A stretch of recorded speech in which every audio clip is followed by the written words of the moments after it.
Welcome, welcome, welcome back to Truth Quest. My name is Moriarity. I will be your host, and we're going to go on a quest for truth together.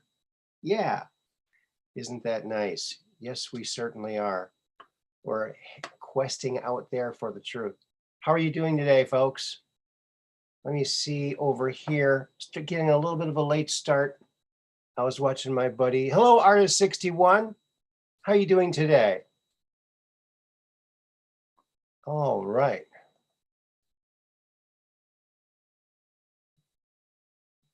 Hello. There you go. Hi, Peggy Dancer. Well, Artist61 was here just before you, Peggy, but you're number 2. That's awesome. I'm going to share this out to my friends on my heavily shadow banned Facebook page because I don't have any other place to. I suppose I could put it on my MeWe, but I never go on there. I don't know if anyone's on there. You know what I mean? We are live.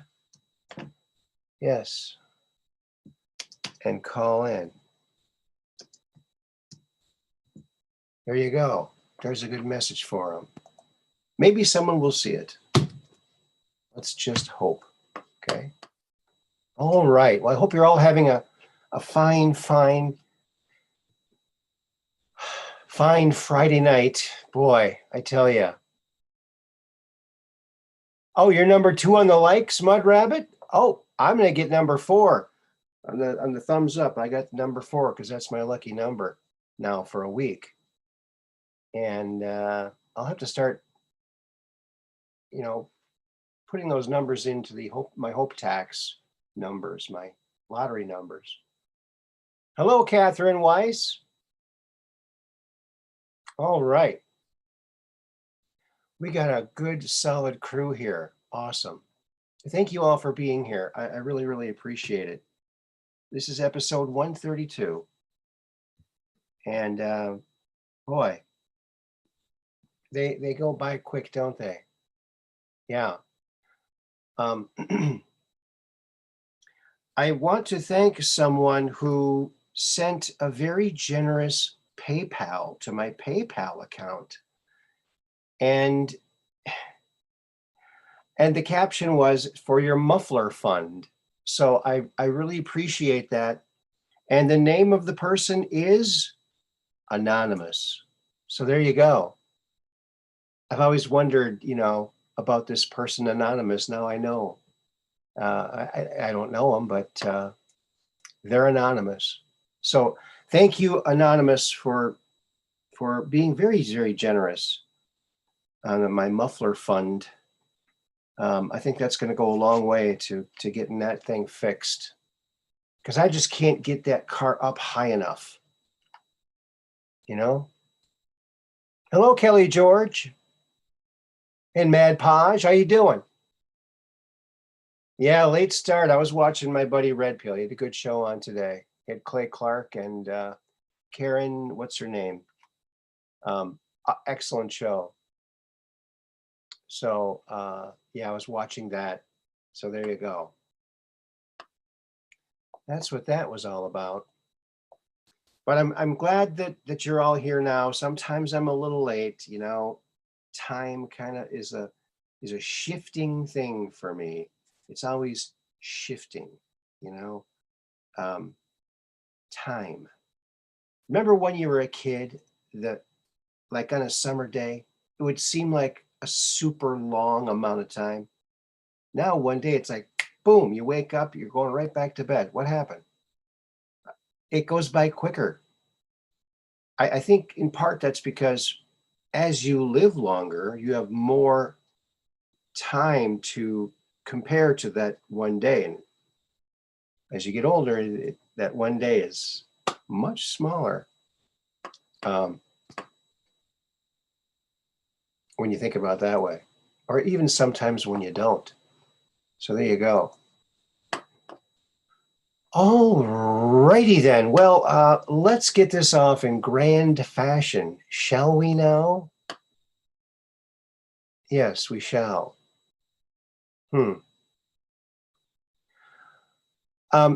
Since we talk about UFOs a lot, when you see a UFO picture like this, you know that it's like official because it's from like some kind of military sighting thing on some kind of aircraft. So you know that it's legitimate, right? No question about it. So here's one of the latest ones, folks. I'm sure you'll like this one. Whoa, look at that unidentified flying. Wait a minute. I think someone might be able to identify that. That looks strangely familiar. Let me think. Maybe someone in the chat can figure it out. Yeah, I like that one. I sure like that one.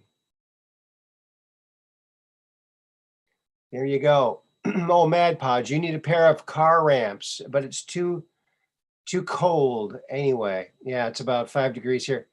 Yeah. It's very cold here. I was underneath that car. I do have ramps. However, they're not very tall ramps. And I ended up having to put wood underneath the ramps. But there was a little bit of ice and snow on the driveway, so they kept slipping. It took a long time to get them up there. But I could just barely get under there. You think it's Batman, Peggy Dancer? It looks like, Mary Poppins, right? Isn't that right? Mary Poppins. There you go, Operation Shutdown. You got it. Does anyone else say that? Yeah. Yeah, it's bitterly cold. And I do have a garage. However, my garage is filled with things that I would have to, let's just put it this way. It would be a major undertaking to be able to fit my car into the garage with all the stuff that's in there right now. So there you go. Yeah, Mary Poppins. Silly you. Yeah, Peggy Dancer. Good guess though. There she is. So it's legitimate. It's got that look of from a official military Air Force plane or Navy. I thought it was interesting that the Navy was the ones that commissioned these think tanks to design miles-long spacecraft for them. The ones that William Tompkins designed. It was for the Navy, not the Air Force, not the Army,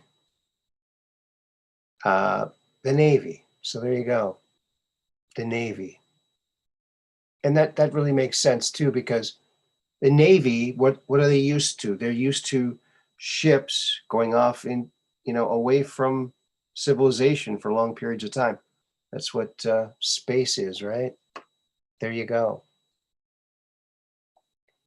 And space is huge. The Earth is huge. Compared to an ant, we are huge, right? We're like a giant compared to an ant. Think about that. We are giants, just to certain types of creatures. So I thought this was interesting. So tomorrow, friends, is the 22nd. It's the 17th wedding anniversary of President Trump and Melania. How do you like that? Interesting. 17th. Well, it'll be nice for him to, he'll be able to spend more time with his lovely wife, since he doesn't officially have the title again yet. Although I think he might be working behind the scenes, maybe even more than he was before. So there you go, 17th. I thought that was interesting. That number just keeps popping up. What a handsome couple they make. Hey, Jacob Waters, how you doing? Hey, Special K. Special K, I have not gotten your book out into the mail yet. I'm looking to do that as soon as I can. It's a matter of shuffling, getting both dogs outside and having it not be so cold, and to be able to run out and do that. So that's what I'm kind of shooting for. Oh, and Jacob Waters says, hello, Aaron. Hello, everybody. Hello, Aaron. Hey, buddy. Yeah. So that, I thought that was great. 17th wedding anniversary. Just think about that. You think that's a coincidence? A coincidence? Could be a coincidence. Hi, y'all. There's no coincidences, but there's coincidences, aren't there? That's right. What a coincidence. Coincident. Okay, Special K. Well, you know, I usually try to get them out as soon as I can, and I have been able to do that, but the weather was nicer before. It's we're into the really chilly stuff now for the poor dogs, and they only have one house out there, so yeah, I thought that was great. 17th anniversary. Here you go.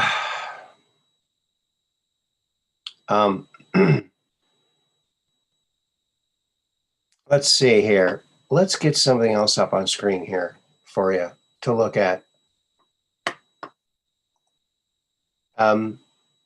So, you know, sometimes this is what it feels like, friends, when you are knowing something that the herd is not knowing. So you get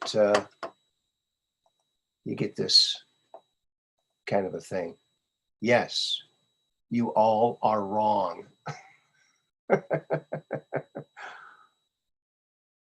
Except now, the me would be a much bigger group of people now because so many people have woken up.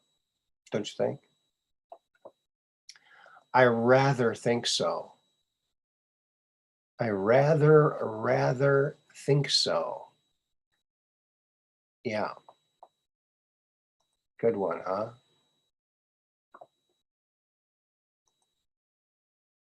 Caillou Harris, how you doing? Welcome to the show. So there's a little meme for you. Do you know what I meme? Memes are going to save the world. Ask my friend Queppy. Here's a little thing that people are having trouble with. This Facebook jail thing. What were you thinking? That we had free speech, right? I think that's an excellent meme. I think that's a great meme, in fact. It says it right there, huh? Well, if you ever wonder what it was like to live in China, you know, we're finding out, aren't we? Right here. Didn't even have to go anywhere. Just like visiting China. Not a good thing. I have nothing against China, the Chinese people. I just don't really like the authoritative dictatorship there. Kind of like what we have here with Let's Go Brandon. There you go. Facebook jail.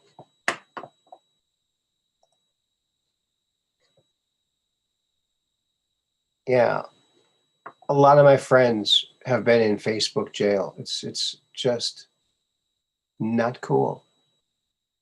Talk about suppression affecting an election. They really clamp down during elections. They really censor a lot of voices that are counter to the satanic narrative, which is what I interpret it as. Right? So there you go. A couple of good ones there. Here's one, it's always nice someday, you get famous and you get on the cover of Time magazine. Well, here's one way you might not want to be on the cover of Time magazine. Total meltdown, year one. That's right. The ice cream cone that they somehow got to talk. Barely. Yeah. That should be the cover. I think that would be a really good cover. That's my opinion. Yeah. I should say so.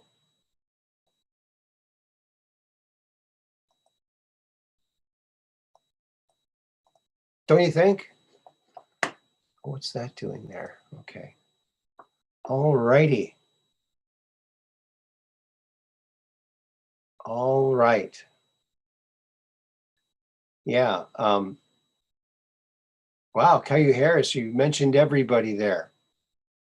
Sometimes I just say, hello, y'all. Right? Hello, y'all. That look on his face, and that's from a real picture of him. He really did have that look on his face. I mean, you can't make this stuff up. You can't. You just can't. You can't.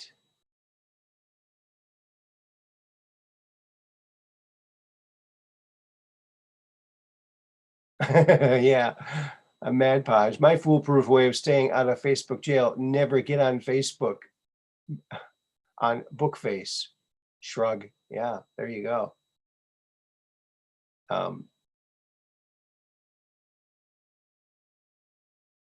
Yeah. We should be able to, hear each other's points of view. We shouldn't be sheltered from a certain point of view. I think that that's not a good thing. So there you go. It's my opinion. My opinion. Take a look at this. Here's a beautiful picture, folks. Look at all of these nebulas. Now, this is like a composite. Okay. And there's a little name down in the corner, the person who put it together. Now, check these out. These are all these beautiful nebulas out in space. And this person down in the right-hand corner here, was it Korn something, Harris? This one right here is a familiar one to me. This one's constantly changing, but the Hubble took a picture of it at this point, and it's a famous picture. But a lot of these are very famous. I've seen a lot of these before. Some of them I haven't seen, like this one or this one. Boy, they really look like living cells, don't they? Like, especially this one. This one right here looks like a cell, as does this one. Or a jellyfish or something. Just wild stuff. But when they photograph a lot of these, some of them are false colors, just so that you can visually see it. They use different kinds of X-rays and type of things. So in space, you might not actually see these colors exactly, right? I think that's what I heard at one point. So yeah.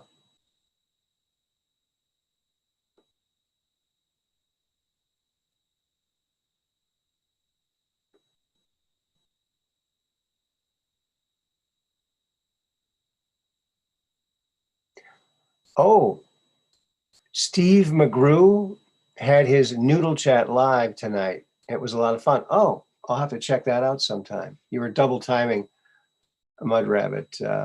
Oh, that's interesting. Yeah, you guys are amazing. I don't know how you guys do it. You guys are like Dark Brain and Mud Rabbit. They're like superheroes, man. I don't know how they do what they do. But isn't this beautiful? All these nebulas. you know? I remember the original Star Trek, they would come across nebulas sometimes, and sometimes there would be something nefarious about them. But yeah, hello, Dark Brain. Yeah, we're all here. We're all here. There we are. So those are beautiful. And, if you want to get some nice pictures of these, just go on the Hubble Space Telescope website and you can download pictures for free. You can just, I think they do charge for certain ones, but most of them are free. So there you go. So you can make your own little collage like that. Wouldn't that be cool? Hello, Divine Tiffany. Ladies and gentlemen, where is it?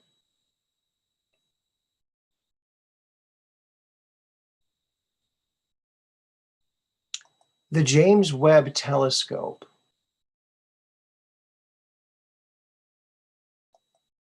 is up, and apparently, according to this,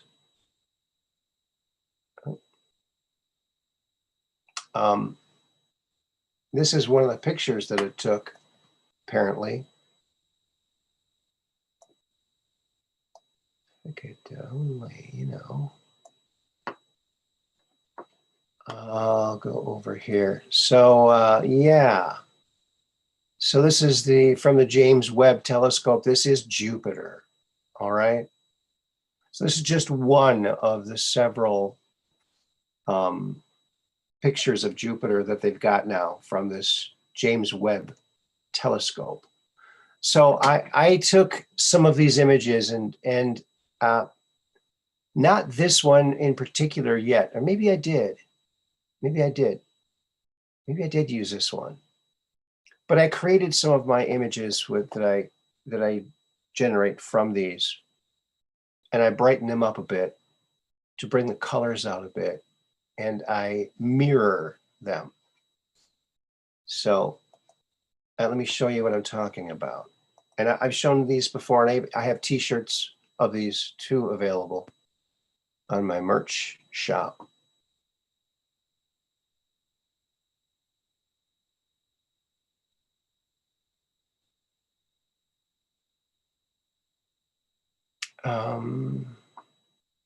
Okay. Here's one of them. Is that it? Okay, here's one of them. Yeah, now check this out. Isn't this spectacular? Isn't that wild? Now, let me see if I can close this a little bit so it'd be more, there you go. Isn't that wonderful? Look at that. So you get these beautiful symmetrical images, and you can see organic things in them. If you look hard and study it, you can see faces and beings and all kinds of sorts of natural looking things, because whenever you take something natural, you're going to get other natural looking things with it that you can get out of it by just looking at it in a different way, right? Yeah. So what do you think about that? Let me see what people are beautiful. Thank you, Kelly George, and Artist 61, and Divine Tiffany, and Artist 61. Yeah, isn't that wild, Peggy Dancer? Yeah, I really it's beautiful. I think Jupiter is a very beautiful planet, Very beautiful planet, and you can make some beautiful art from pictures of that planet, just like this. Well, almost looks like Humpty Dumpty up there, sitting on the wall. Yeah, very interesting. And some kind of wizard or something.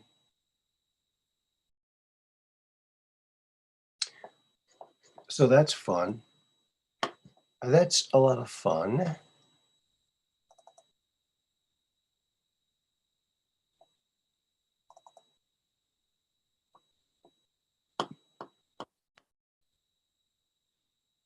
Okay. Now take a look at this one, friends. This one,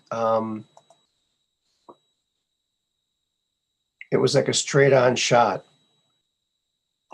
of the planet, and I just made a copy, duplicated it, and reversed it upon itself, and bingo, bango, bongo, and Irving, there you are. Well, look at that. Isn't that just, it's like one of those intricate Fabergé eggs or something, but it's Jupiter. And let me just zoom into some of this stuff because it's pretty incredible.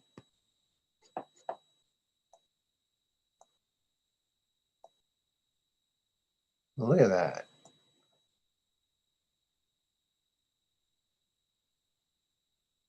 I just think it's wild. I love it. I love these things. They're just, I mean, it would take me years to paint this, right? I made a bunch of these today. So it's pretty cool. Look at all these purples. Look at that. All the blues and purples. I mean, this planet, oh, look at right here. It looks like a little face. A very concerned face.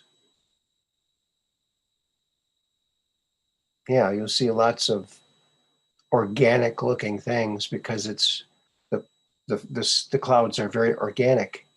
So you're going to find organic shapes when you mirror it. There you go. That's what I call it, mirroring. Like a mandala. Yeah, Dark Brain.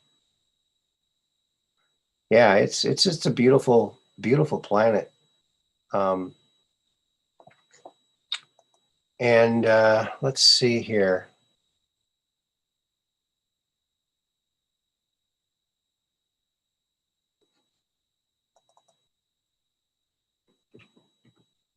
Okay, now I'll show you the picture I made that from. And this is beautiful all by itself. And I'm sure you're going to agree with me. It's absolutely stunningly gorgeous. Just like everybody in the chat today. Stunningly gorgeous. Here we go. Look at this. This is that James Webb telescope, apparently. If what I was reading was correct, if someone got it right, then that's how clear we can see Jupiter now with that new telescope. Look at that. It's like Van Gogh was given a planet, and God said, "Okay, Van Gogh, you can go nuts on this one. You can make all the swirlies you want, all the little different colors, and like a starry night type planet. Look at that thing. It's pretty wild. It's like it looks like oil paints to me. It really does.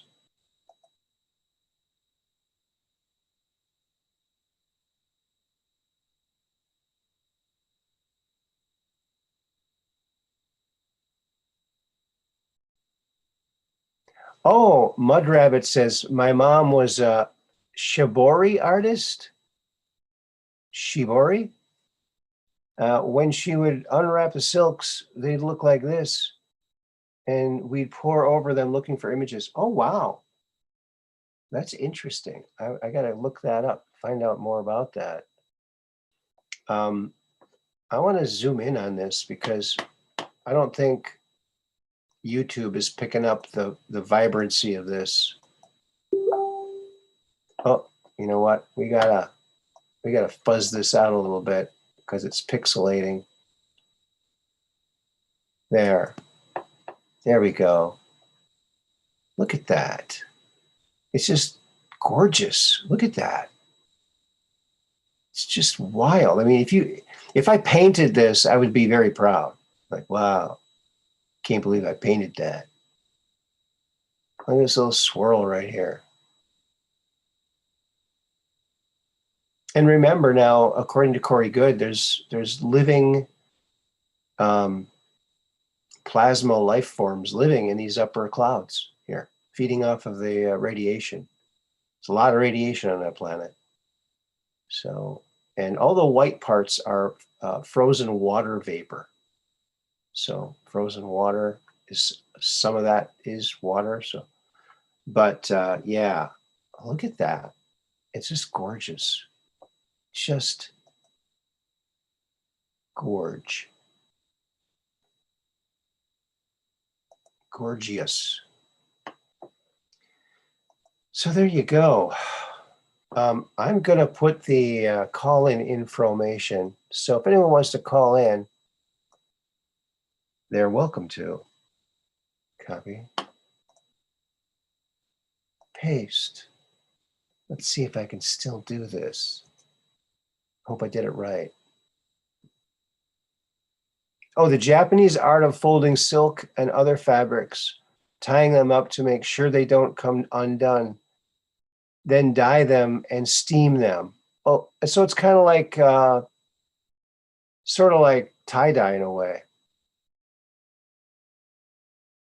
Steam them. I have all her silks and they are gorgeous. Wow, I bet they are, Mud Rabbit. Wow, that's interesting. That is very interesting. You know, I took a Japanese class, Japanese language class, Japanese for busy people. And so I learned a couple of Japanese words, like Ohayo gozaimasu. I think that's good morning. And konnichiwa is good evening or good night. Or konbanwa, I think that's good. One of them is good evening, one of them is good night.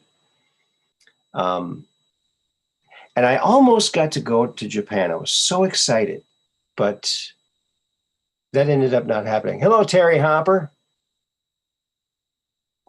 Yeah, I was really excited to go. I was really, really excited to go.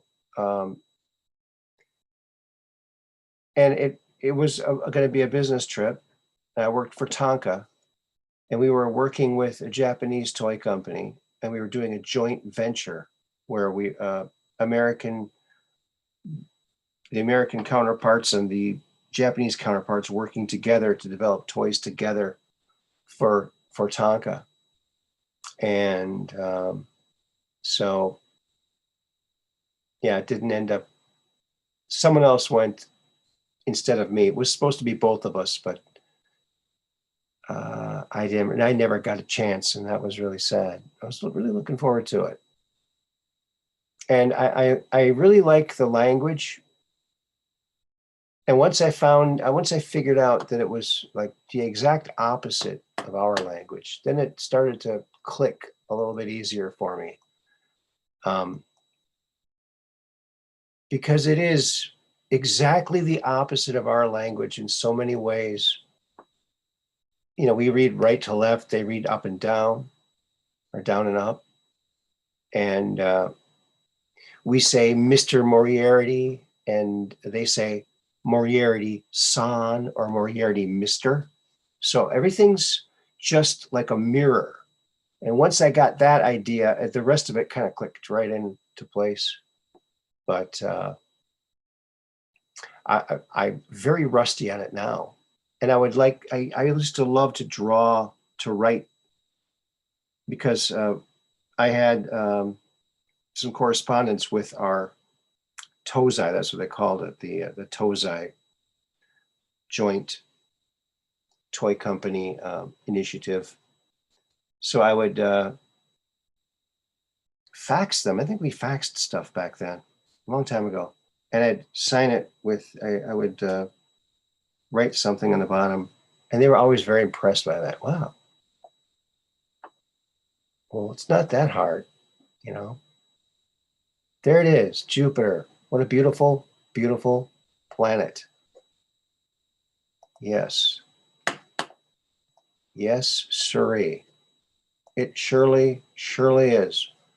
You wouldn't want to go there though, because um, you would be dead from the radiation unless you were shielded in some kind of way.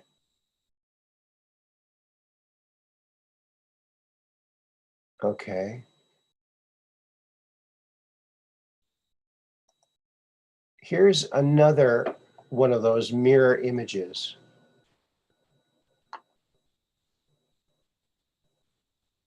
Wait a minute. No, we already looked at this. Oh, I thought it was the other one. But there it is. After seeing the planet, now you see this. And the thing is, now on the edges here, you can see this faint little thing here. What that is you can see that that's how much they weren't lined up. Like there was a little more black space on one side when I flipped this. So that, and here is one, I tilted it at a 45-degree angle.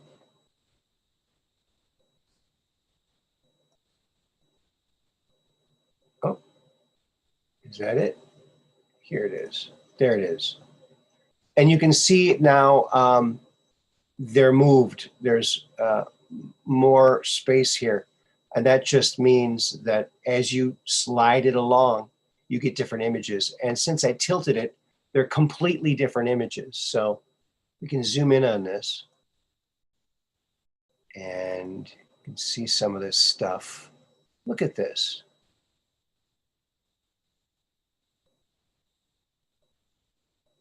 Isn't that wild? Yeah.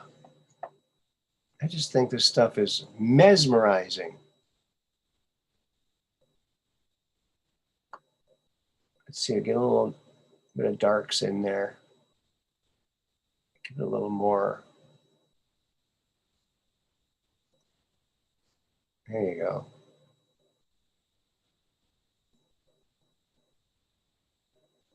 Look at that. Wow. Spectacular.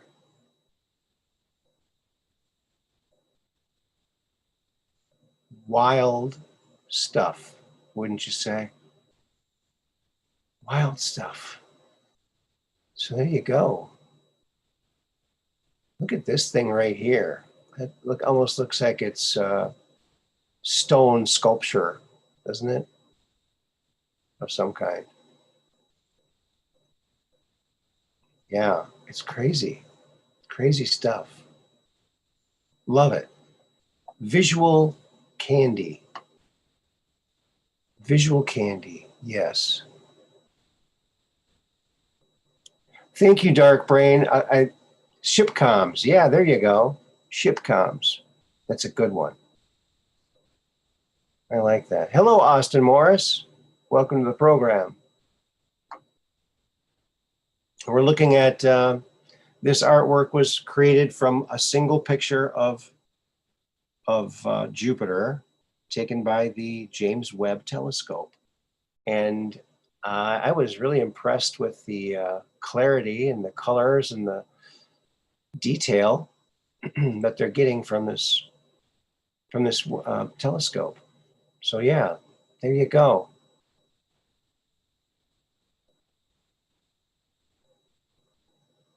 Yeah. So let's back out a little bit. That's a pretty nice little view of it, huh? I guess we could stretch it out a little bit on the sides.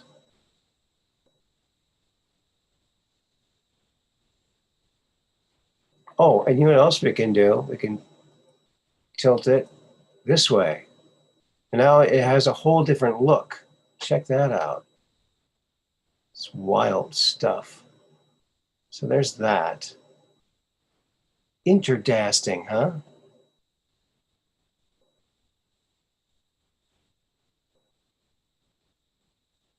Yeah, strange stuff. It's because we're just downrange of strange, where the outrageous is contagious and the paranormal is the new normal. Yes, at the Truth Quest. There you are. Isn't that wonderful?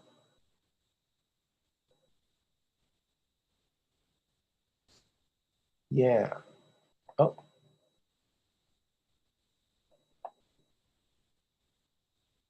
oh, I gotta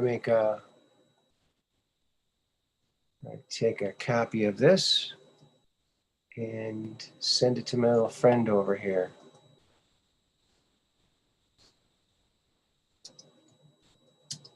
Maybe he'll call in.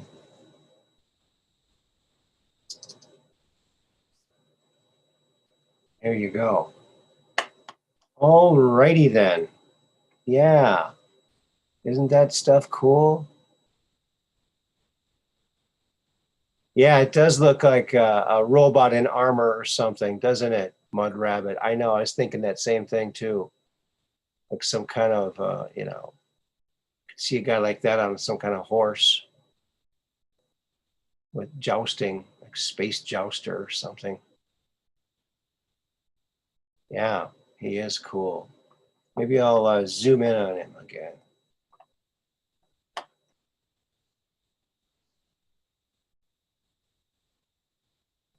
Yeah, well, this looks like he has a skeleton face in the middle there. But yeah, here's his chest, his head, obviously, shoulder things going up, and arms coming down. Maybe he's got like tentacles coming out of his arms.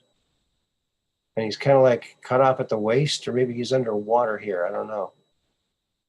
Or being put into a bottle. Maybe he's like a genie coming out of a bottle. Like here's the bottle, and he's coming out. There you go. So there's a genie in a bottle on Jupiter. If you look at it just right. If you look at it just right. So the phone lines are open. Feel free to call in. And what do you think of this stuff? What do you think of this? I just think it's endlessly fascinating.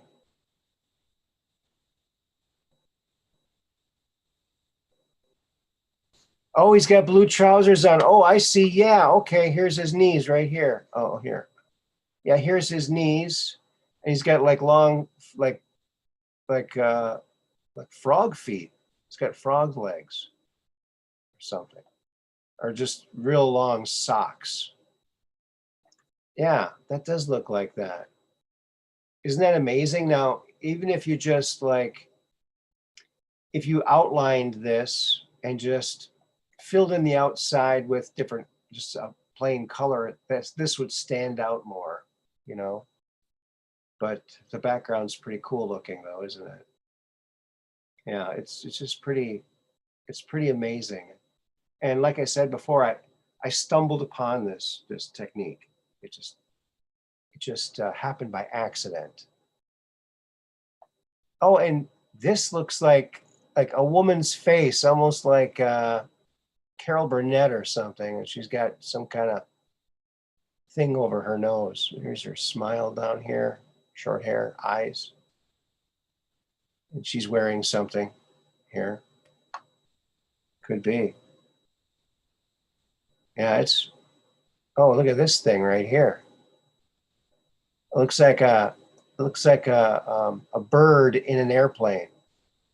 A bird with a flight helmet on. There's his beak, and there's the airplane. Look at that thing.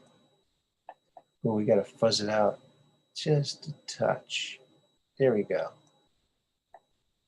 Yeah, I like that.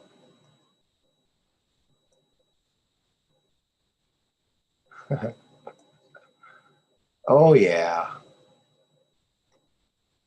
It's pretty crazy. Crazy, crazy, crazy. Crazy is as crazy does. Yeah, the Carol Burnett show. That was a great show. She was very funny. And everyone on the show was hilarious. So yeah, that was a good show. You can still watch those shows. They got them on YouTube, I believe.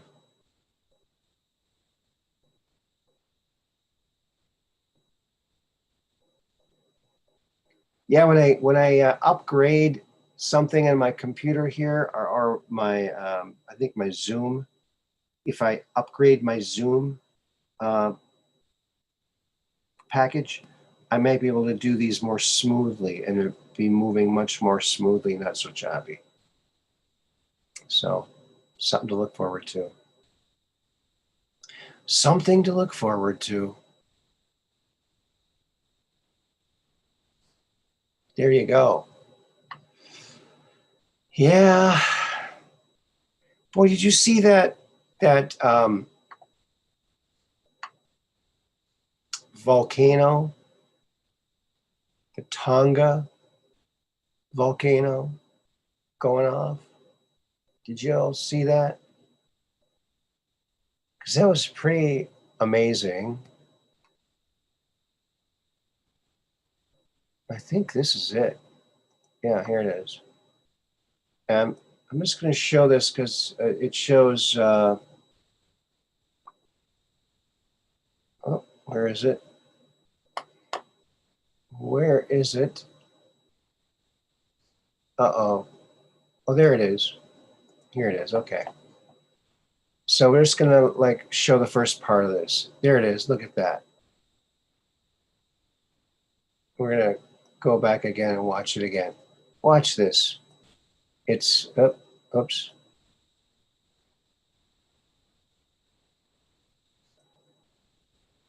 Huge. It almost looks like an atomic blast. Isn't that amazing? I mean, wow. Now, do you think this was like an underground explosion, or do you think it was just the volcano? I think it was just the volcano. But, uh, these volcanoes like this, they can shoot so much stuff into the atmosphere, like thousands of years of running cars forever, worth of stuff into the atmosphere. So, um, yeah, this whole climate change thing, like we're contributing to it. If we are, it's so minuscule. When one volcano can put more stuff in there than 1,000 years of everyone driving their car every day. So there you go. Look at that from space. It's so incredible, unbelievable. It's remarkable. Yes.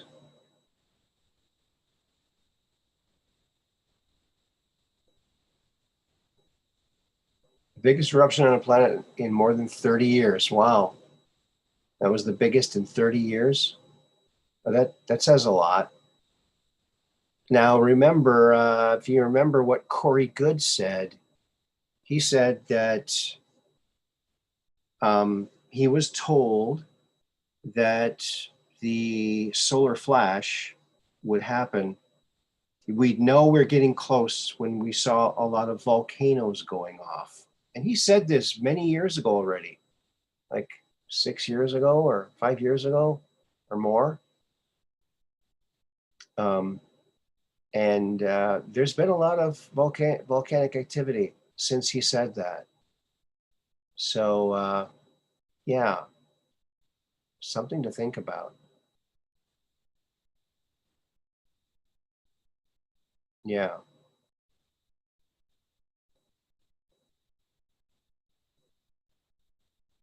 there you go.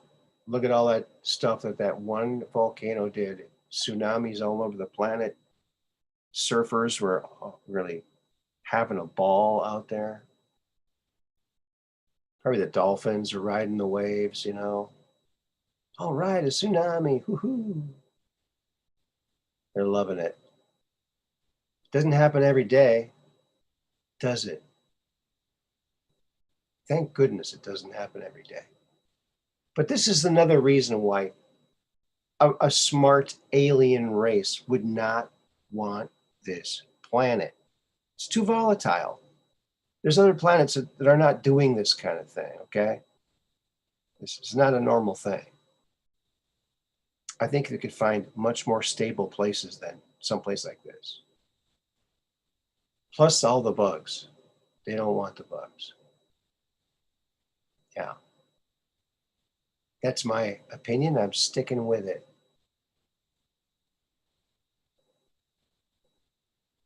Okay, I think we've seen enough of that.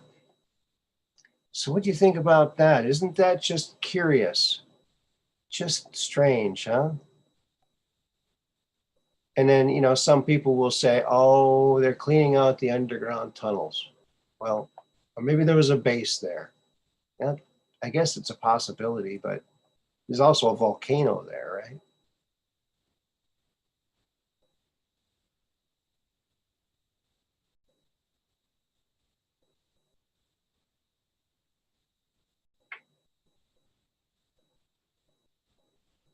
Closer to ascension, yeah.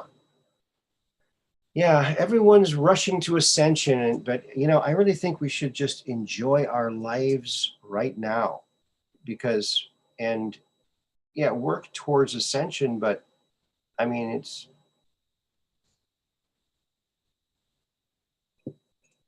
um it's good to enjoy every step of the journey rather than looking forward so far ahead that you can't enjoy the steps you're taking now, right?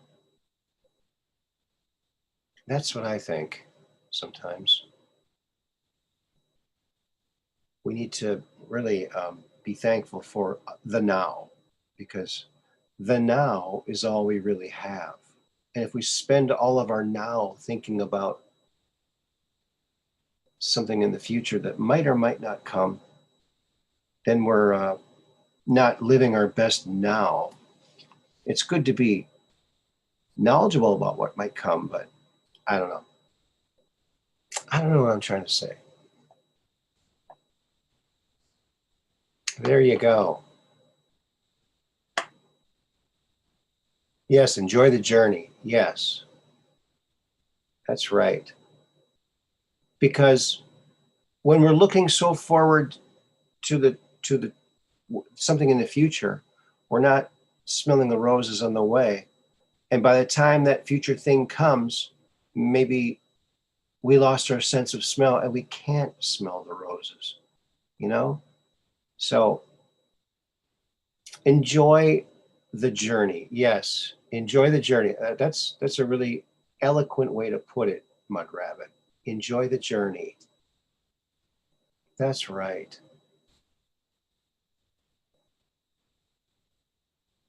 We don't have other Earth-like worlds to compare our world to. That's right. You know, I saw an article the other day about an exoplanet, another exoplanet that they discovered. And they're saying, oh, it's much more suitable for human life than Earth. What? How can you say that? I mean, it could have some kind of parasitic worm or something that would like eat us right up. How could they know? They're just looking from light years away. How could it's just not a very smart thing to say. Oh yeah, much better for human life. Really? Oh, so we'll pack everything up and go out there and find. Well, I guess. Well, we were getting this one reading, which we thought meant this, but actually it means there's like acid water everywhere. Yeah, I don't know, man. I wouldn't trust. I wouldn't trust their analysis of an exoplanet when we haven't even been to one yet. I mean, for heaven's sakes, we have hardly even searched our own oceans. I mean, come on now.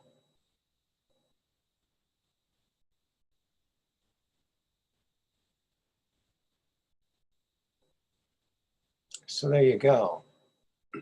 Earth-like worlds.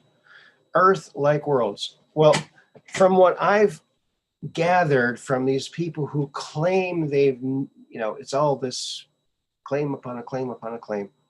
Apparently, it was told to someone by some off-worlder that other inhabited planets or moons are not as biologically diverse as Earth. Earth is like a super zoo or something. Like it has way more stuff than other planets, So we're lucky in a way, and it's just more stuff to catalog, I guess. But they're always discovering new species, like hundreds of new species a year or something like that.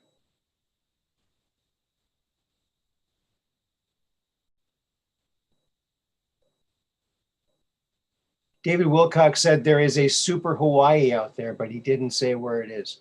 A super Hawaii? Maybe he's talking about Mika's planet, because Mika's planet is a bunch of islands. It's an island planet. Little islands all over it, I guess. That's very interesting. Very, very interesting. And their heads aren't flat on the sides like ours. They're rounded. So they have more of a cylindrical type of a skull feature. So they wouldn't be able to stick their heads between fence poles very easy.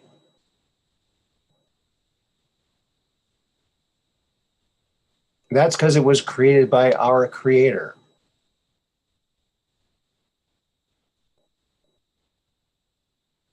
Yeah, and another thing I heard, and I don't know if this is true or not, you hear these things and oh, that's interesting.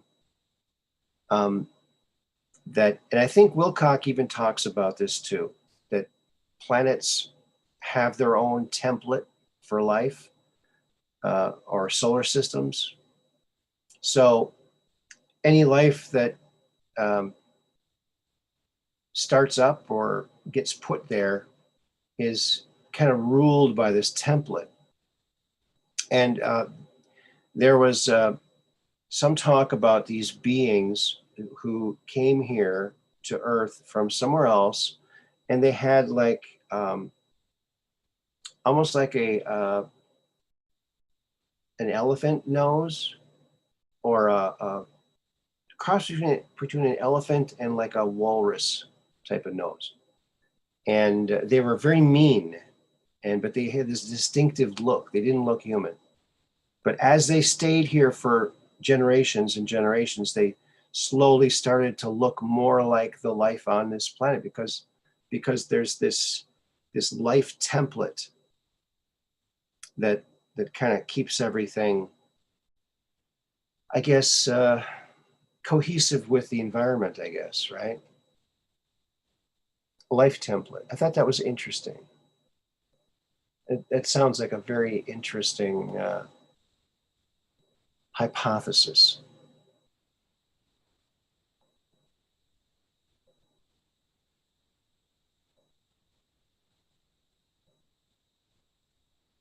So Richard Cremo on Ancient Aliens first season, #1, said there are 400,000 worlds inhabited by human beings according to the Vedic scriptures. Yeah, I heard that too. That's very interesting. Now the Vedic scriptures, the Vedas, if there's always these if this book is correct, if the alien interview book is correct,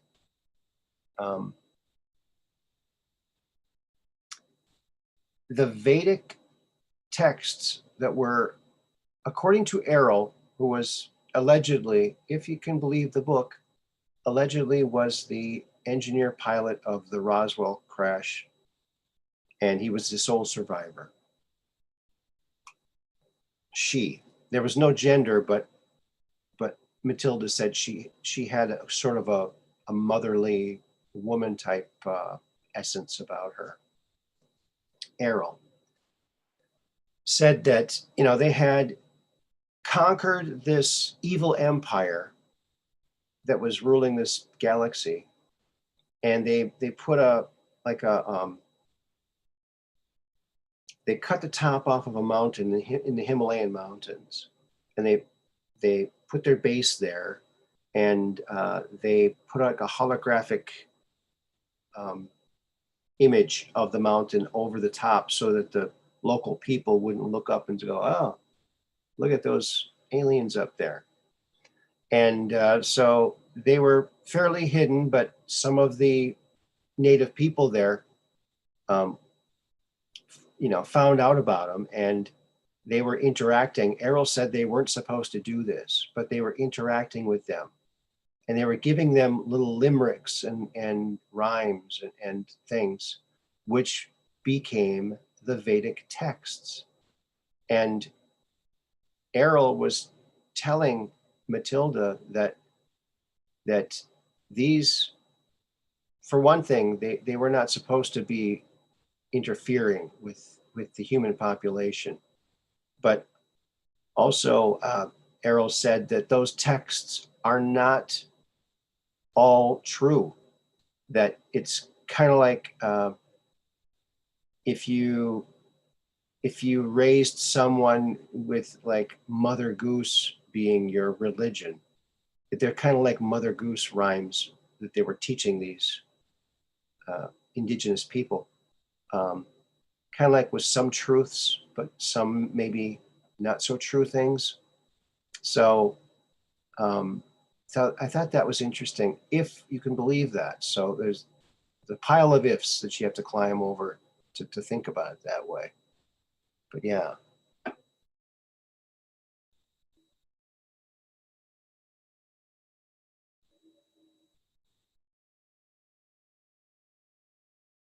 Oh, he never gave additional details of that story. Yeah.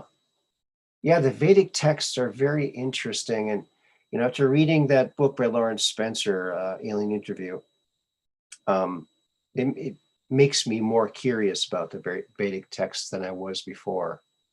So it's a very interesting thing to contemplate, isn't it, though? Yeah, it surely is. Oh boy, there goes the dogs.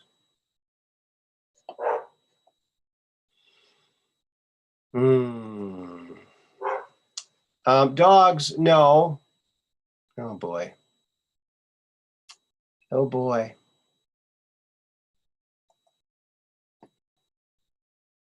I want to share something with you, friends. I hope I have it open.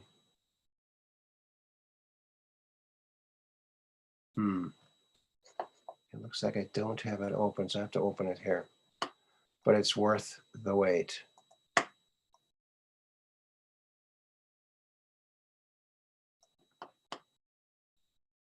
All right. Let's see. Here is another one of those Jupiter images that you might like. What do you think about that? Isn't that wild?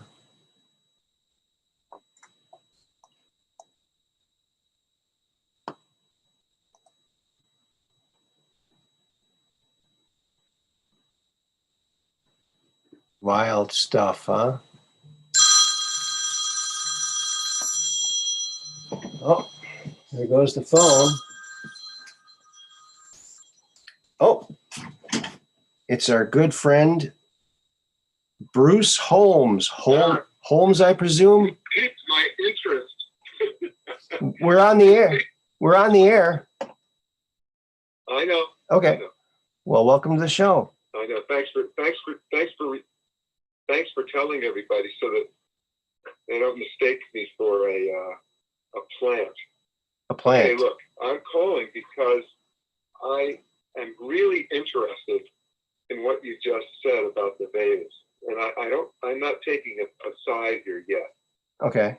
Right. And I'm going to clear up my audio for you by doing this. Yeah, I'm going to turn it up too a bit.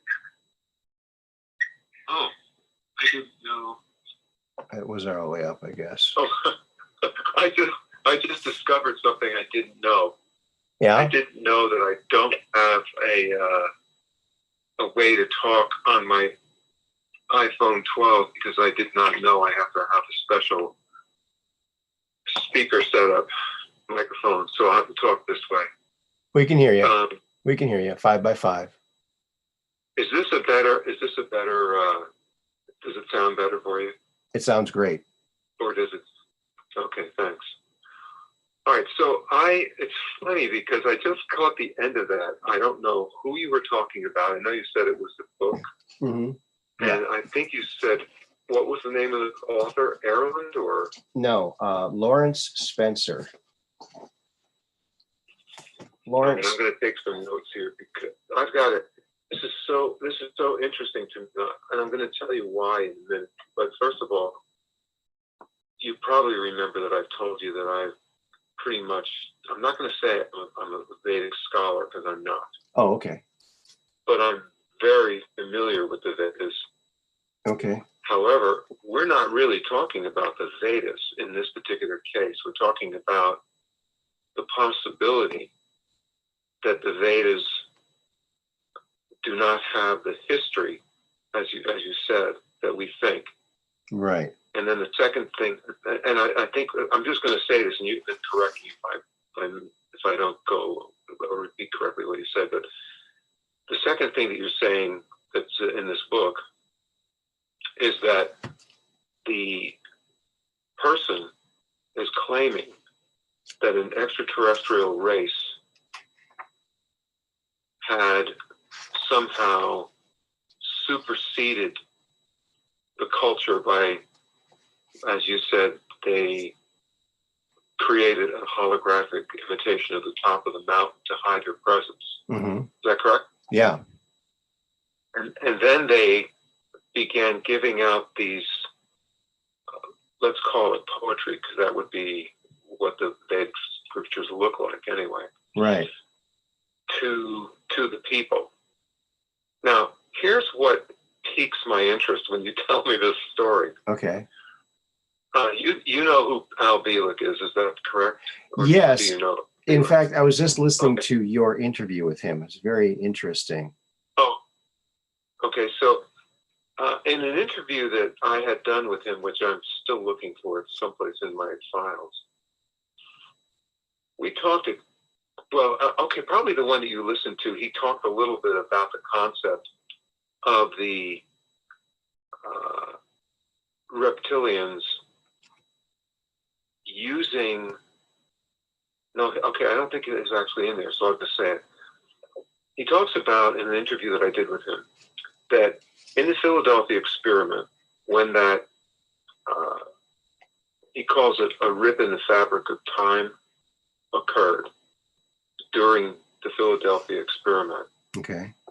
There was a hole that was created in the fabric of time. And that fabric of time was between 1943 and 1983. So it's basically a 40-year amount of time. And for some reason, which I don't understand, but I'm just going to quote what Al Bielek said. He said that the Montauk Project, which occurred in 83, was linked to the 1943 project. Mm-hmm. And Preston Nichols, who I interviewed about that, ran through a whole thing that I never understood, no matter how many times I listened to this particular tape that I have. I still can't get straight what he was explaining, but I know that in his book it was probably a little bit clearer. Montauk Project. All right, so where am I going with this? So Al Bielek says that our history, the Earth history that we are familiar with, was created during this time, this in this fabric of time, which would be, he says, somewhere near 1947, Okay. where the whole history. So this is the part that I'm going to say now. The whole history that we know of was made up. And when he first said that, I said, wait a minute, just wait, hold on. Are you saying that everything that we know about, like Rome and all the things that we find and all of these, all the archaeology and, everything that we know about, I said, are you saying that that is all made up? And he said, yes. So all I wanted to say, this is why I called, and I think I said it pretty well, I don't think I have to say any more, is that as, I'm not going to use the word crazy to make it sound like it's not possible, but just as crazy as this thing sounds, who knows what you can do with time-space manipulation? Yeah. I mean, it could very well be true that not only is what you just said possible, that all those quote-unquote historical stories that we know of from the Vedic culture, maybe if that's all made up, it wouldn't be a far stretch to say, well, if you want to buy into that, then you could buy into this thing that he told me about the fabric of time space, where the reptilians made this whole story up because that's how they manipulate us. Okay, so I've had a very nice time speaking. I'll be quiet for a moment and give you the floor because it's your show and it's good. Well, I'm really glad you called in because this is a very, very fascinating book. If it's true, it's extremely groundbreaking. But what happened was, for 2 weeks, Matilda interviewed Errol, the engineer pilot of the Roswell crash that survived.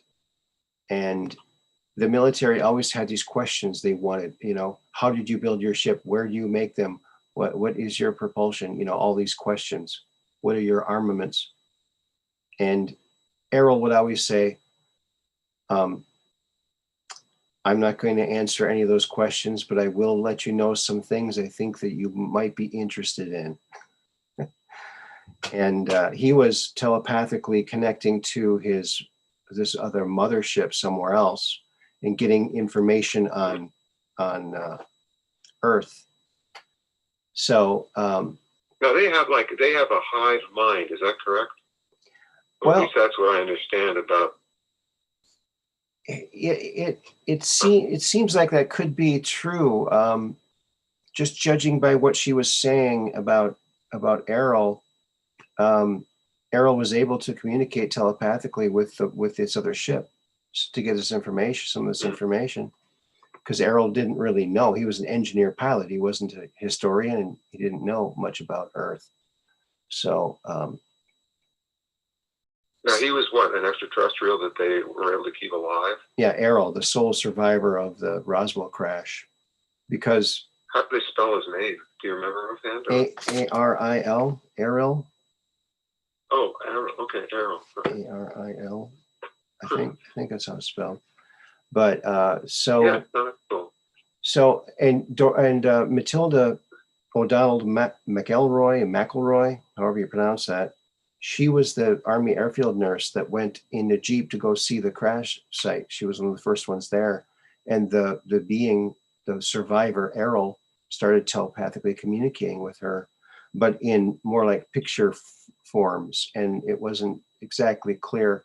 So the military was like, well, we can't have him talk to this nurse. We need to get our own linguistic specialists. So they got all their linguistic specialists and language people, and Errol wouldn't talk to any of them, only to Matilda.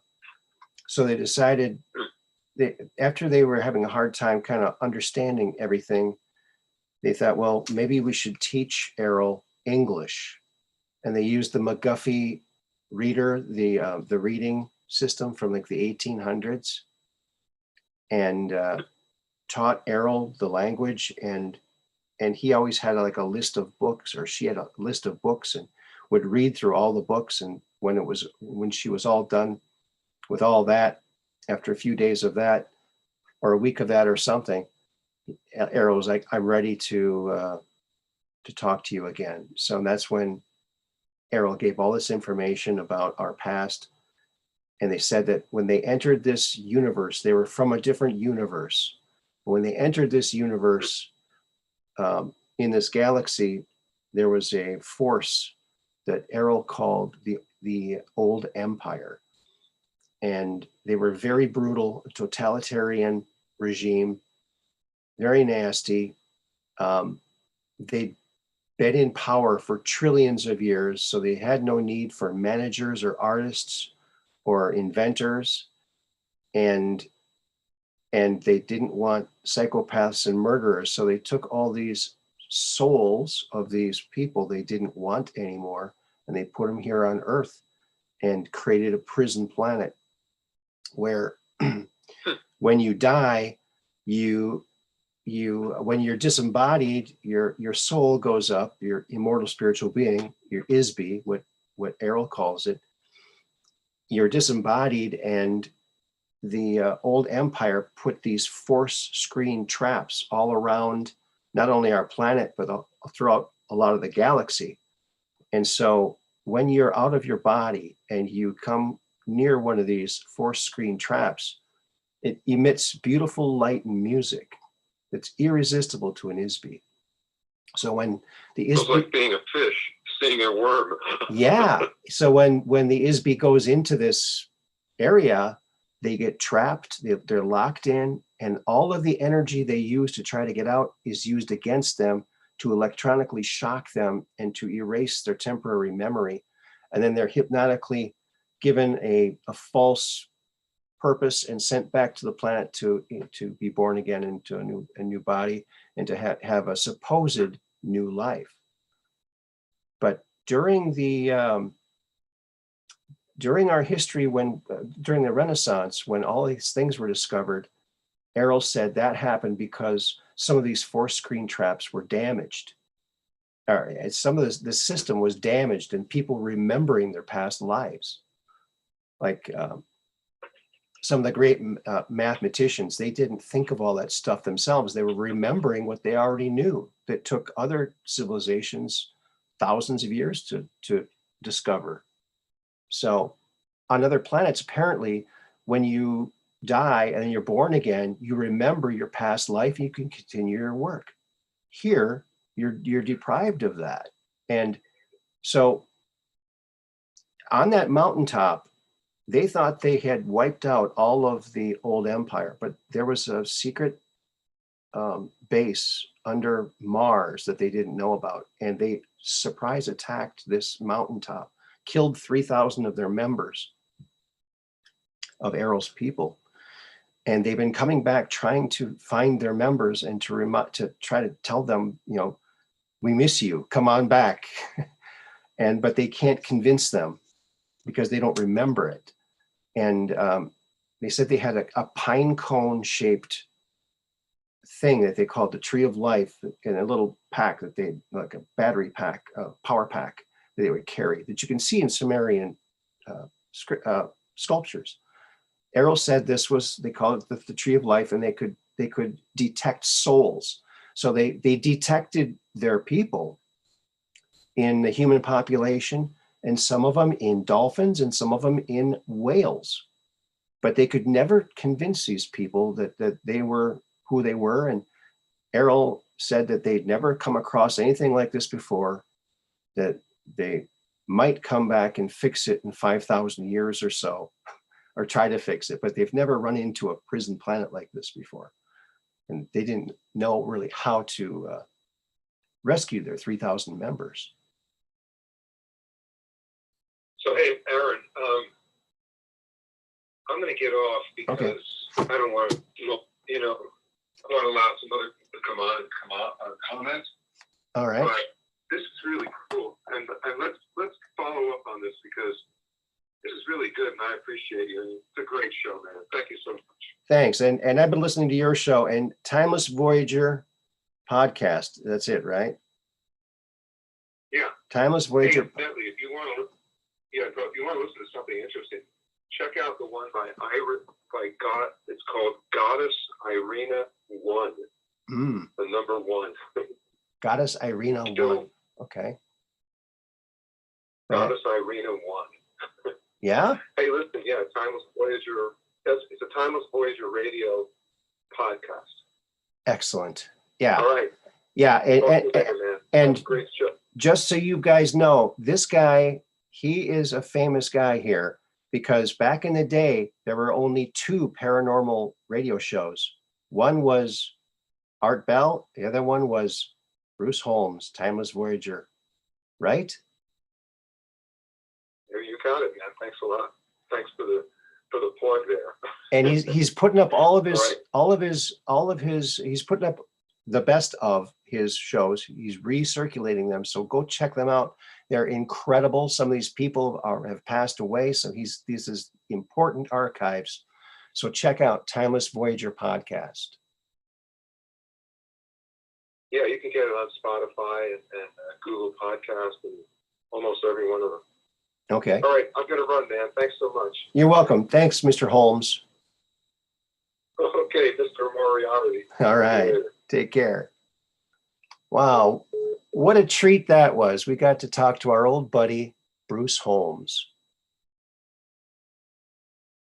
Timeless Voyager podcast. Let me see if I have, let me see here. I can maybe send you a link. Let me see.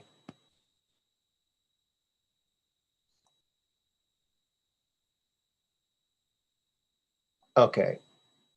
Well, here is one of his Jordan Maxwell.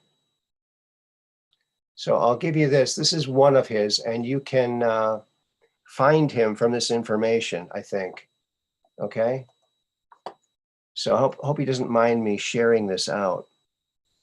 But Spotify or any of your podcasting places, Timeless Voyager, yeah.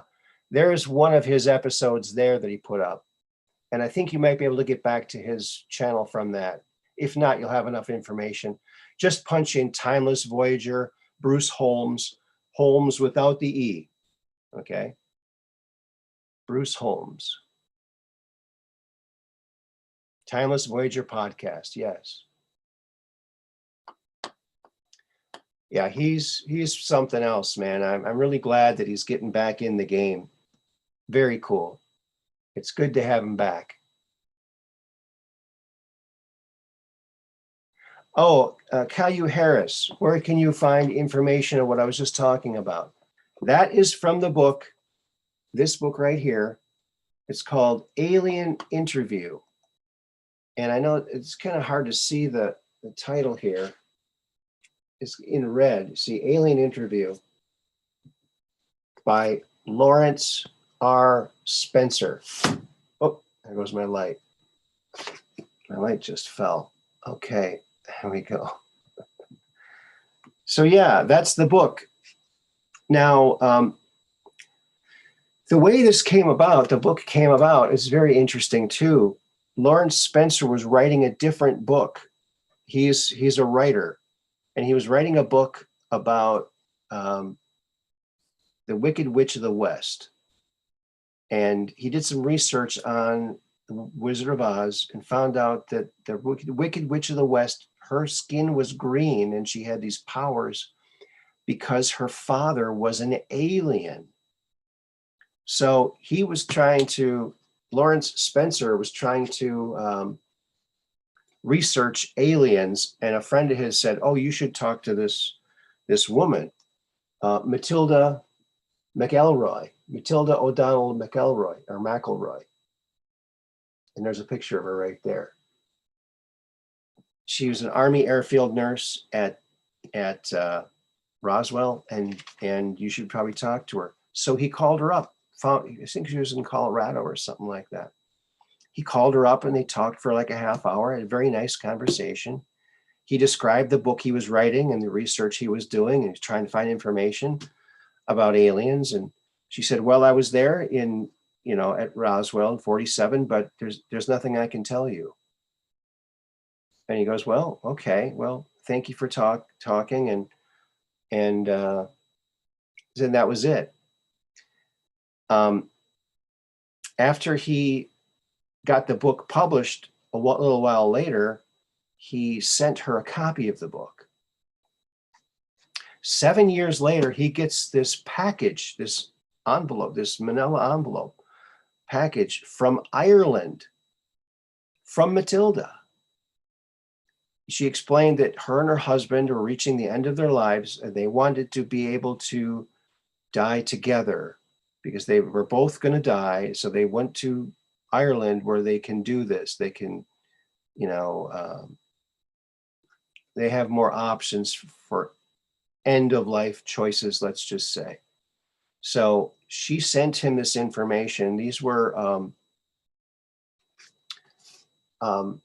these yellowed papers here, hand typed, were the transcripts from that interview and some of her personal notes too. And in the package, she explained, look, I wasn't able to do anything with this. I don't even know if they knew I had this, but apparently they didn't know she had this information. And she said, people might need to know this. There's some interesting information in here people might need to know, but she worried about his safety. So she warned him that this is very volatile stuff and be careful what you do. You might want to put it into a fiction book just to, to not get in trouble or not be in any danger. So he read the transcripts and he started researching everything that was mentioned. And there's a lot of footnotes in here. So there's a lot of research that he went into before he put this out. But he copied word for word, every single word printed on those papers. And that's in this book. So very interesting indeed. Now, is it true? I don't know. I think it has a high probability of being true. It just has this kind of a ring to it, but it's a fascinating read. There you go.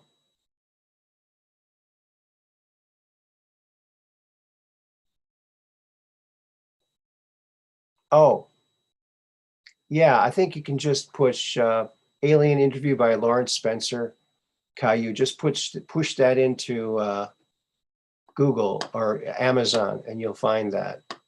Let me see if I can do it.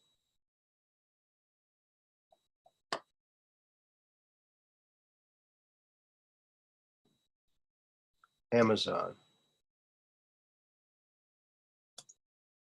Go right there.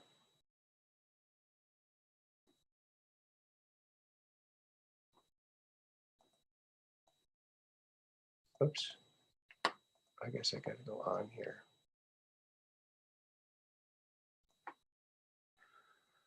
Yeah, well, I mean, anybody can do that. People can probably do it faster than I can do it.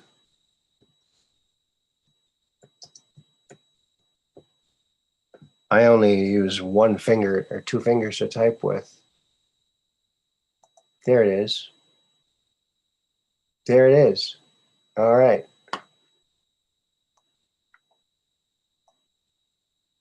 Okay. Copy. Oh, wait a minute. I think, let me see. I think I gotta do it this way.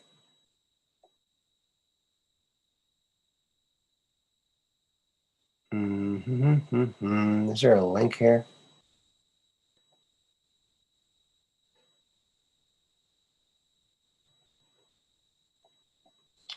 Yeah, you guys probably got it by now. It's $9.99 on Kindle. Doesn't look like I have it in print anymore. Oh, paperback 1995. So there you go.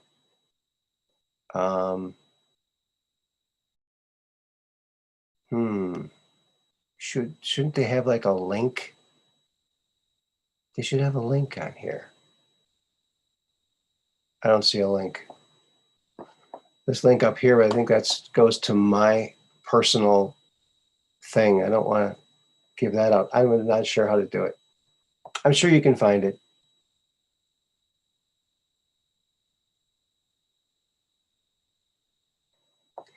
Yeah, boy, check out Timeless Voyager because he's got like a bunch of shows, like 60 shows or something like that up now.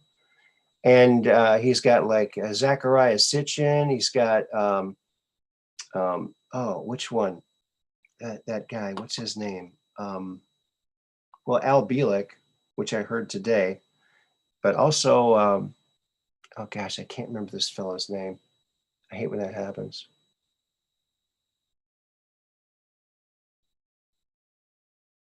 Yeah.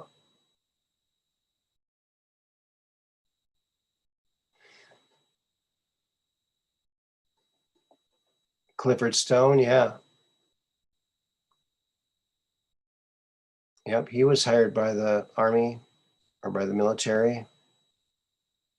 He passed away just recently too. Very sad, and Meatloaf passed away. Very sad.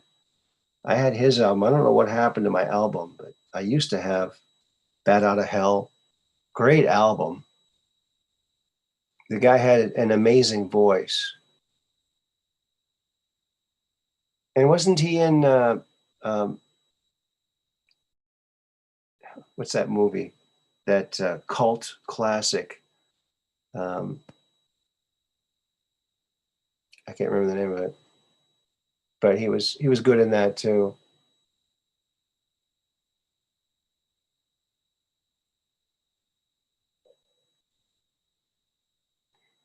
Oh, people still haven't found it yet. Okay, well, I don't know if this is going to give my own.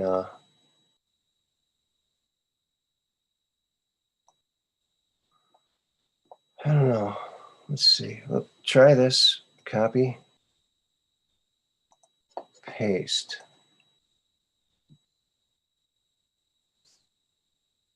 Oh, yeah, it's 218. You're right. It's too many. It says not working. It won't do it.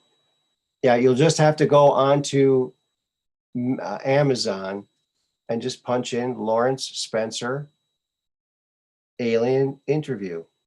I mean, it's pretty easy to do. It's just that there's a limitation on the chat here. There's only 200 characters, and it's like 218 characters, like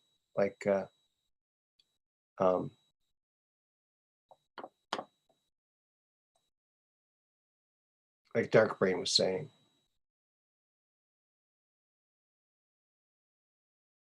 Yeah, boy, there should be some kind of a link here, but there really isn't. Isn't that odd? That's very strange.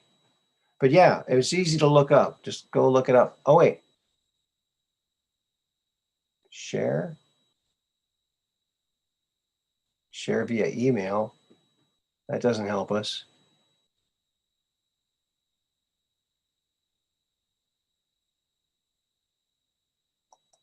Well, maybe the email will have a link. I don't know. Who knows? But it's easy to look up. You'll be able to do it. I believe that you can do it. Rocky Horror Picture Show. That's it. The Rocky Horror Picture Show. I had some friends who used to go to that all the time. They'd bring rice. They'd throw rice, and they'd throw a piece of toast when they say toast, and all that kind of stuff. I never really, I never really did go. I don't think I went. I think I was gonna one time and we didn't or something. I don't know. But it was the thing to do apparently for a long time. Rocky Horror Picture Show. Yeah. And Louis Anderson died too. So two portly famous people passed away today. or yesterday. So that's sad. So, you know, Meatloaf had a great voice. I wonder what his real name was, right? Can you imagine living your life as Meatloaf? You know? I never particularly cared for the food meatloaf, you know, but it was a staple back in the day, definitely.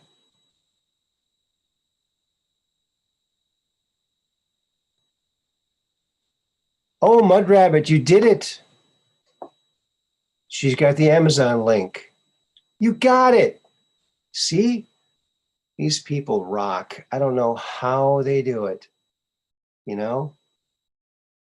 They're amazing. They are amazing. So thank you so much, Mud Rabbit, and thank you so much, Dark Brain. Like the dynamic duo. The dynamic duo. Yeah, that's right.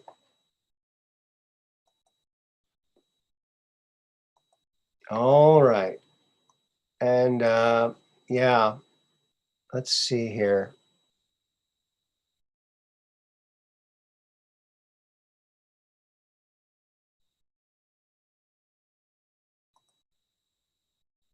No, that's not it. That ain't it. Hmm. You know what? Check this out, guys. This is very strange. Oh, where is it? I guess I have to find it.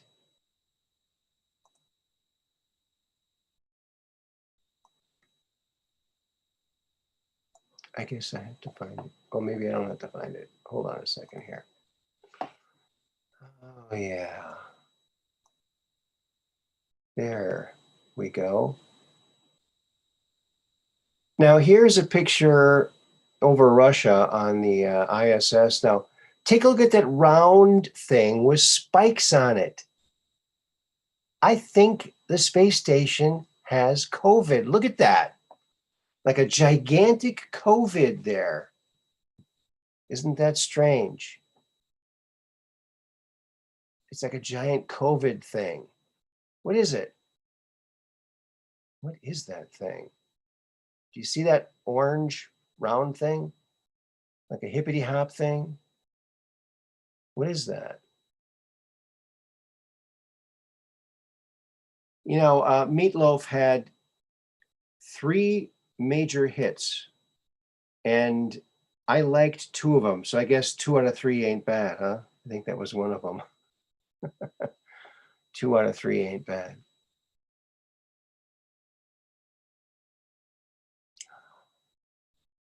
Oh, so Darkbrain says, Mud Rabbit, I am the Robin to you, to your Batman. Oh, really? Wow. A female Batman and the male Robin. There you go. Now, I know that Frank Miller's Batman had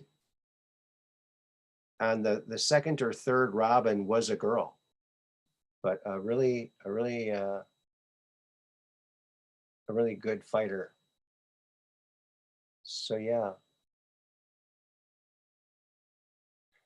yes, they do have the Invisimask J buying. They surely do. You know, I teleported one to everyone's face, so everyone has one.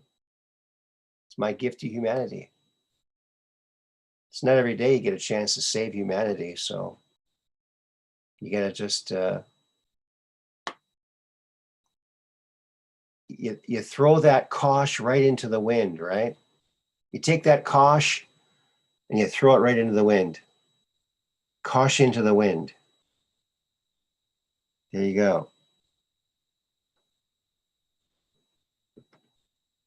You made meatloaf last night, Susan. Okay.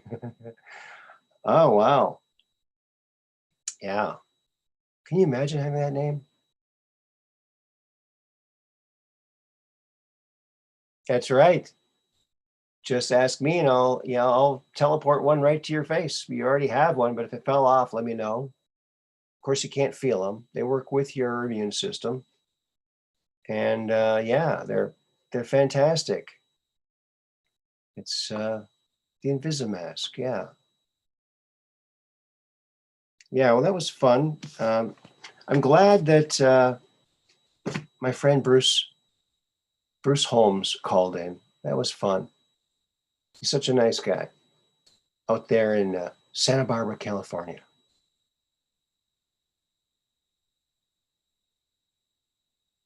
Where it's always nice, right?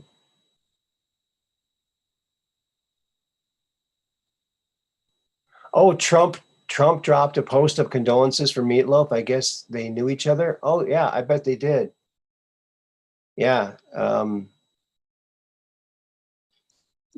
The guy that wrote the music for The Bat Out of Hell, Steinman or something.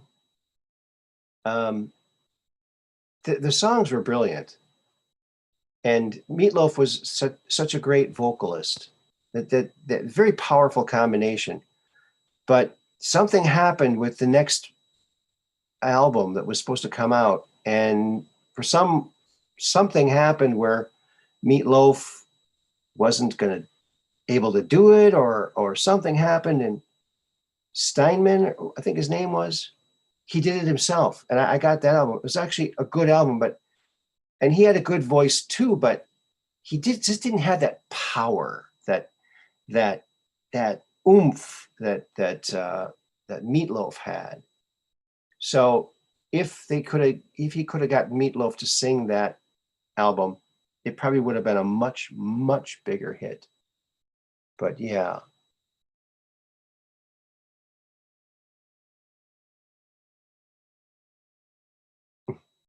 Huckleberry.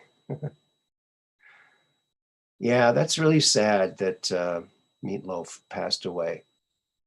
But he made his mark. I saw footage of him today, and you can probably look this up. He actually sang the national anthem, and a really, really good version of it. It was incredible, actually. The music accompaniment was very minimal. It was all his voice practically, and he was belting it out, man. He really could belt out those notes.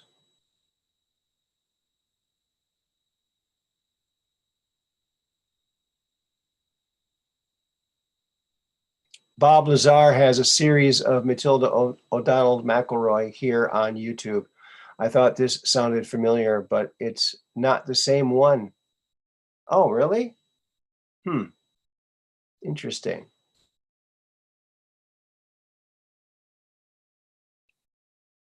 I, I would think that there would be two Matilda O'Donnell McElroys or McElroys. That's odd. That's very strange. It's very strange. Indeed.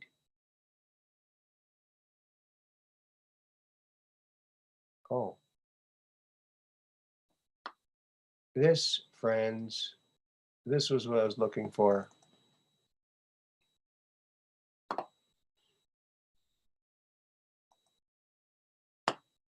Here's what I was looking for, friends.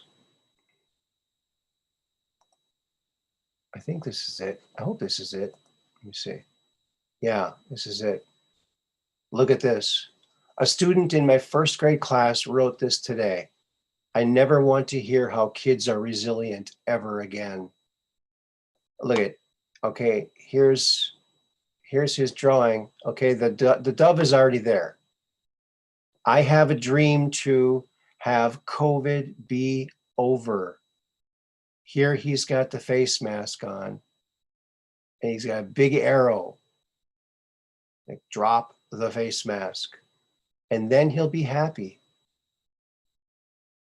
It's just so sick what they have convinced people to do using hypnosis. Mass hypnosis is what it is. And it's very sad what they're doing to children. It just breaks my heart.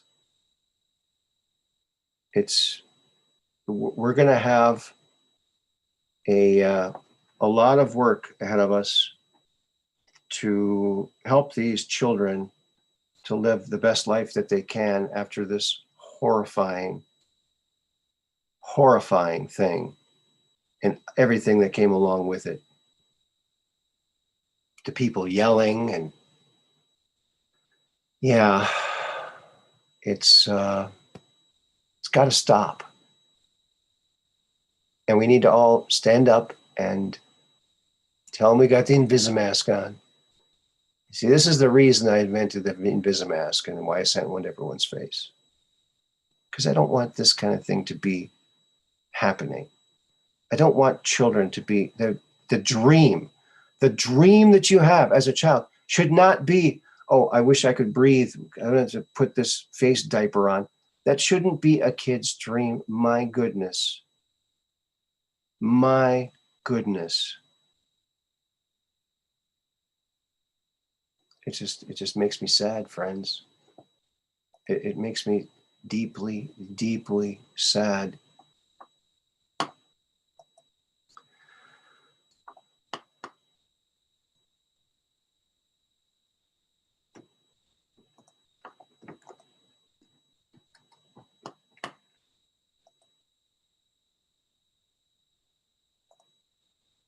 People in the 1940s Germany didn't realize they'd been brainwashed by the media and government either.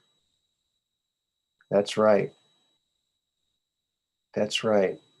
And that, my friends, is why history is so important.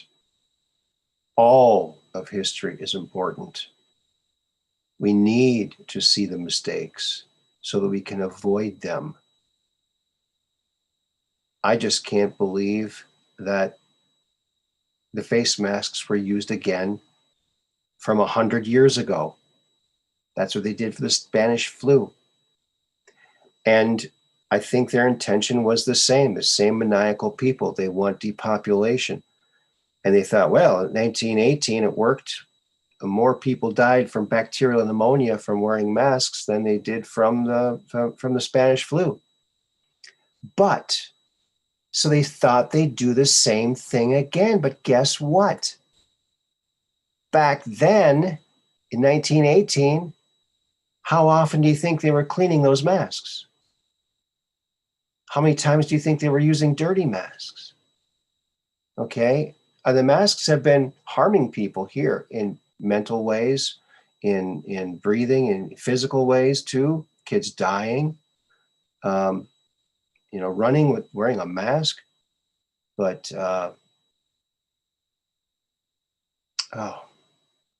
it's just sick. It's just sick, friends. I don't know. I just don't know. I'm awfully glad that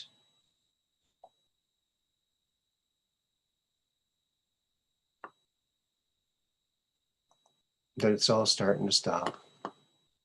It's all starting to stop.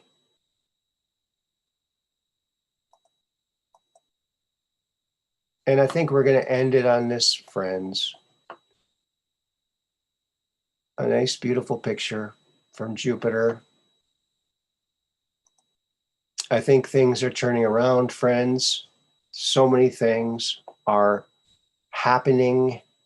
So many people are waking up. Finally, we're listening to the children and hearing their struggles. So I think that it's going to be better.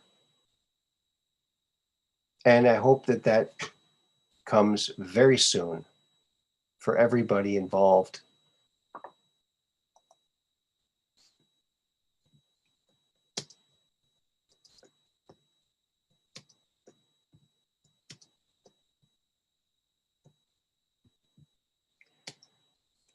So I want to thank everybody who stopped by. I want to thank, you know what? I got a very generous PayPal that I looked at my PayPal today, and I got a very generous PayPal donation for my muffler fund, for my muffler, from someone who wants to remain anonymous. So I'm respecting that, but I want to thank that person. You know who you are. Thank you very, very much. And I'm going to check my PayPal now because I want to check it during every show towards the end, so I can give the thanks. And if you don't want your name mentioned, then just let me know. Okay, I just checked and we're all up to date on the thank yous. So thank you. Thank you so much, Mr. Anonymous. And thank you everybody who joined in today on this journey. Thank you very much. I really appreciate each and every one of you. You guys are like my best friends because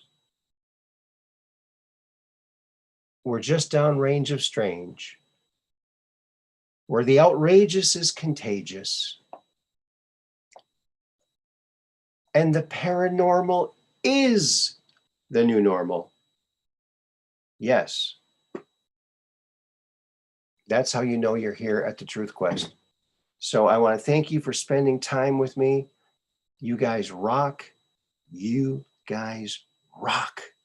Yes, you do. And thank you for everything that you do, and every person that is watching, even on the replays. Thank you so much.